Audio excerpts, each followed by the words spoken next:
If you guys don't love the factory lights on your tractor either, especially when there's a load on the bucket in the way, I'm going to show you how to add better lights. Now guys, I've had a lot of people ask in some of my pictures and videos how I do my lights. So I've got one here pointing down because it never fails, so I got the hood up, but the headlights, you got a bucket or anything in the front, you can't see where they're darn. So I put these off. I'll have links down below for everything. They splay out the view on this side. This one does this side. I'll inject a picture here that shows you, and then I got the other two on the back here that show behind me. And along with that, I also bought a wiring harness with little push buttons, so you have a front and a rear. I've not mounted them yet, but probably should. But anyways, I ran the wires down underneath there. They come down through here somewhere. I'm trying to remember. Might be, no, it's not that. Anyway, they come, I found a good spot and they just ran all the way through. I know I went through the tunnel here and I went up through here, and then I followed a harness all the way to the front. And then here you can see, get this out of my way, they come up along with everything, and you've got a relay for each light system, front and rear. And then they have fuses. Well, when you leave the fuses in, there's always power to the switches, and the LED lights are on all the time because they're hooked to the battery. Here, grounds are hooked here. Well, today what we're gonna do is we're gonna do something a little bit different. And I'm gonna hook a relay so that when the key comes on, the switches have power. Here's what I got. I just had a universal one laying around. But anyways, anytime they're plugged in, the little LED lights show up, right? And I don't know, some weeks I don't start it. Some weeks I use it all the time. Especially in the winter, I don't use it very often unless I'm pushing snow, but it'll sit for probably a month at a time. And I don't know. I don't like things drawing juice if they don't have to. So what I did is I looked around the engine. I'm like, well, there's got to be, you know, a hot wire somewhere that nobody's using. And there is. And I don't know what it's for, but this guy right here, there's a plug. It's got a positive and a negative. If my phone would focus on what I want it to focus on, would be pretty cool. There you go. So anyway, that red is hot when you turn the key on. So that's what I'm going to use. So I'm going to run a wire to the front, because I'm going to put this relay right next to the battery. So it's basically just going to go in between these power wires and the battery, and then the hot from this is going to go to there. Come on, phone, focus. Sorry about that, guys. So when I turn the key on, it's going to power up the lights. So whatever, when it's running, I don't care if that little LED on the thing switch uses a tiny bit of juice, because LEDs don't really draw that much. I just don't want it to sit for months on end and draw. So let me get started on that. Probably gonna have to cut that connector off, or I can see this is just taped up into the wiring harness here. Come on, focus on something close, phone. I don't know, guys, this iPhone is kind of fussy. But I'm just gonna cut this little piece of tape, get this down, and splice into that hot wire. And then I'm gonna run that down to the front of the tractor. Again with the focus. Sorry, it'll be worth it. All right, here's the situation. I just did a test and it worked fine. So got the relay there. For spare wire around, all I had was blue. So hot wire to that is blue. Now I did not secure anything yet. I just kind of put it together and tested it and put the fuses in. So show you what we got going on here. So this is a heat shrink connector, so I'm going to shrink those down, then that'll be secure. The wire goes down along, and the other wires I ran, you can see, are to the lights here for the powers, but it goes down around. Again, I'll secure it down underneath the radiator there, then up through here, then to the top of the battery. So the way this relay works here, I kind of labeled it.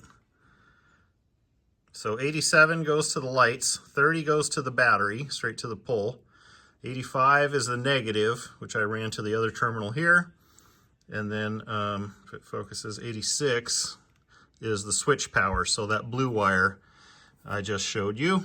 Here's how that's connected. So what I did is I split the wires after the fuses. So the fuses first, then all the electrical garbage. So if there's ever a problem, these babies will pop first, ideally. Truthfully, probably should put one of these, and maybe I actually will. I'll put a fuse holder there at some point as well. I mean, I'm sure the light circuit, or whatever circuit that is, has a fuse, but just for an extra added thing of safety. So now I'm going to secure all the wires and do that, but first I'll show you a little test here. So here's these. So when they have power, the little light will light up. So we'll turn the key on. Did you see it? So now they have power. So click. That's the front lights.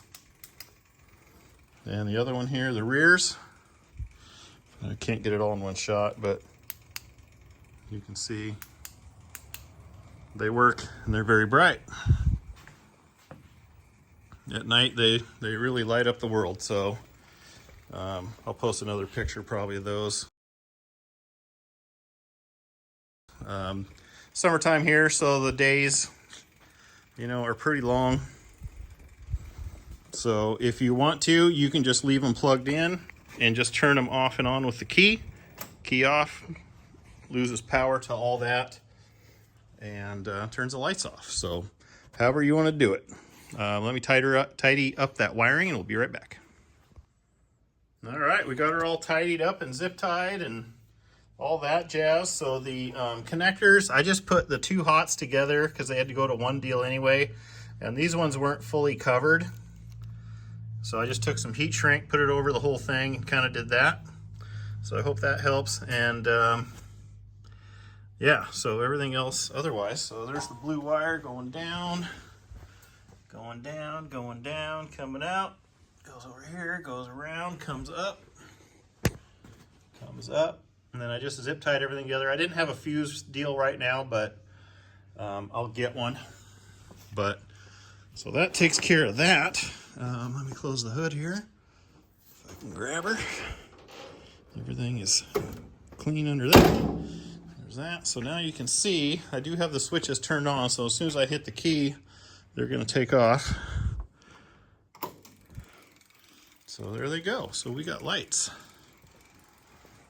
I mean, I guess the only downfall is you can't turn them off unless the key's on, but I don't really see that being a downfall. But there you go. So one other thing I'll mention here is these lights. What I did is I got, again, the links are down below in the description and as well as the wiring harnesses. But I got some really heavy duty magnets that are rubber. Oh, so heavy duty, I could barely get them off.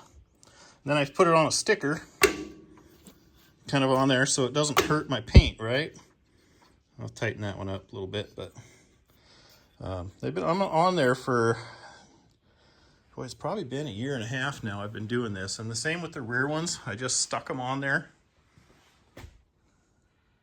And it's been working great for a long time. You can kind of see my wiring goes down there and down under.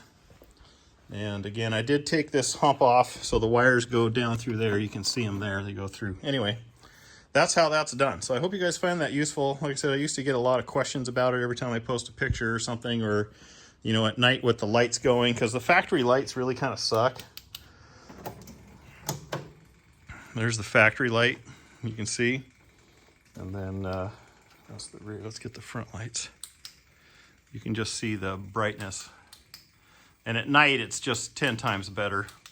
What I kind of also want to do is put a light down underneath the front of the tractor down here. Because usually if you're moving, you got your bucket up. But I haven't quite figured out the best way to do that yet. Maybe one straight hook to that sucker pointing forward. I've got more lights, and I'm going to work on that in the future. But for today, I just wanted to get them wired into a switch, wired into the key, so I never have to fiddle around with fuses in the middle of winter to do it anymore. So hope you guys found that useful. Like, comment, subscribe. Check out the links down below. If you guys got a Branson too, got it at Farmers Equipment in Linden, Washington. TYM now, I guess.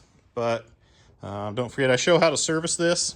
I'm up to 125 hours now. Got this brand new almost exactly 2 years ago. So this has been an amazing tractor for me. So like, comment, subscribe, check out the links down below, and we'll catch you in the next one. Appreciate you guys watching this.